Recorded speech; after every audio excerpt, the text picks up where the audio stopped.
اعوذ بک من همزات الشیاطین، بسم اللہ الرحمن الرحیم۔ ما کان لبشر ان یؤتیہ اللہ الکتاب والحکم والنبوۃ ثم یقولون للناس۔ کسی بشر کو یا کسی پیغمبر کو جب کتاب دی جاتی ہے اور حکومت بھی دی جاتی ہے اور نبوت بھی دی جاتی ہے تو وہ یہ نہیں کہہ سکتا ہے کہ میں تمہارا رب ہوں، بلکہ وہ یہ پیغام دنیا تک پھیلانے کے لیے آتے ہیں۔ یہ آیت مبارکہ میں نے جو آپ کے سامنے پیش کی ہے سورہ آل عمران آیت نمبر 79، یعنی 3/79۔ اس آیت مبارکہ ترجمہ میں نے آپ کے سامنے پیش کیا۔ اس کا خلاصہ کچھ اس طرح ہے کہ اس کی پچھلی آیت میں کہہ دیا گیا کہ جو اہل کتاب ہیں وہ جب اپنی کتابوں کو پڑھتے ہیں تو کلام کو مروڑ مروڑ کے اور زبان سے توڑ توڑ کے پیش کرتے ہیں تاکہ کسی کو سمجھ ہی نہ آئے۔ آج ہمارے اندر بھی یہی بیماری پائی جاتی ہے کہ ہم قرآن کو ترجمے سے سمجھ کر پڑھتے ہی نہیں، بلکہ اس کو صرف اور صرف ایصال ثواب کے لیے پڑھتے ہیں، حالانکہ اس کا مقصد تو اس کتاب کو اپنے اوپر نافذ کرنا تھا۔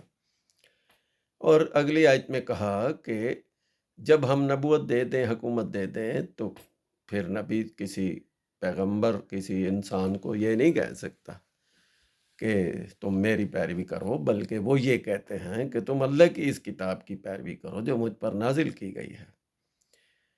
جیسے سورہ محمد میں کہا گیا کہ نزل علی محمد، تو محمد صلی اللہ علیہ وسلم پر یہ کتاب جو نازل کی گئی ہے اس کی پیروی کرنا ہم پر فرض ہے۔ اور یہ جو ارشد قرآنی کا یہ چینل ہم نے شروع کیا ہوا ہے، اس کو سبسکرائب کریں، ہمارے ساتھی بن جائیں، اور اس کا مشن بھی اس پیغام کو گھر گھر پہنچانا ہے تاکہ یہ لوگ اس کتاب کو سمجھیں اور دوسروں کو سمجھائیں۔ اور اس کا آسان ذریعہ بھی یہی ہے، سمجھنا اور سمجھانا، عمل کرنا اپنا اپنا ہے، حساب بھی اپنا اپنا ہے۔ تو آگے چلتے ہیں کہ تمام انبیاء اور پیغمبروں کو یہ کہا گیا تھا کہ ان سے عہد لیا گیا تھا کہ جب میں تمہیں یہ اپنی کتاب دوں گا، الکتاب، حکومت اور نبوت دوں، تو آپ نے اس کو اپنے اوپر، اپنے گھر والوں کے اوپر اور اپنے علاقے کے اوپر اور اپنے رعایا پر اس کتاب کو نافذ کرنا ہے۔ تو اس کا مقصد ہی انسانوں پر اس کا نفاذ تھا، یعنی عملی جامہ پہنانا تھا، اس کے مطابق زندگی گزارنی تھی، اور جو ہمیں حکم ملا تھا اسی کے مطابق ہم نے چلنا تھا۔ مگر ایسا ہوا نہیں۔ آج 1000 سال سے مسلمان بھٹک رہے ہیں۔ وہ علامہ اقبال نے ٹھیک ہی کہا تھا، وہ زمانے میں ممتاز تھے حامل قرآن ہو کر، ہم خوار ہو گئے تاریک قرآن ہو کر۔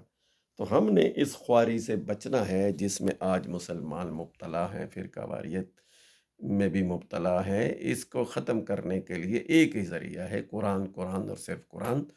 تو ہمارے چینل سے منسلک ہو جائیے، اور اس پیغام کو گھر گھر پہنچانا ہم پر فرض ہے۔ اصل میں یہی وہ بات تھی جس کی وجہ سے دنیا آج ممتاز ہے، اس کلام کو اپنا کر اور عمر لا کے نفاذ کر کے وہ لوگ دنیا میں اس سے فائدے حاصل کر رہے ہیں، مگر ہم اس کو لپیٹ کے رکھ چکے ہیں۔ تو آگے چل کے کہا کہ افغیر دین اللہ، کیا میں اللہ کے اس دین قرآن کو چھوڑ کر کسی اور دین کو اپنا لوں؟ یہ تو کسی کو بھی زیب نہیں دیتا۔ تو اصل میں یہ جو دین ہے اور یہ جو اسلام ہے اور یہ جو قرآن ہے، اسی پر عمل کرنا تھا، اسی کے مطابق زندگی گزارنی تھی، اور اسی کے مطابق ہم نے دنیا کو میں یہ پیغام دینا تھا کہ یہ ہے اللہ کی کتاب، اور اس کتاب کی پیروی کرو۔ اب اللہ ہم سب کا حامی و ناصر ہو۔ اپنا خیال رکھیے گا۔ اللہ حافظ، السلام علیکم۔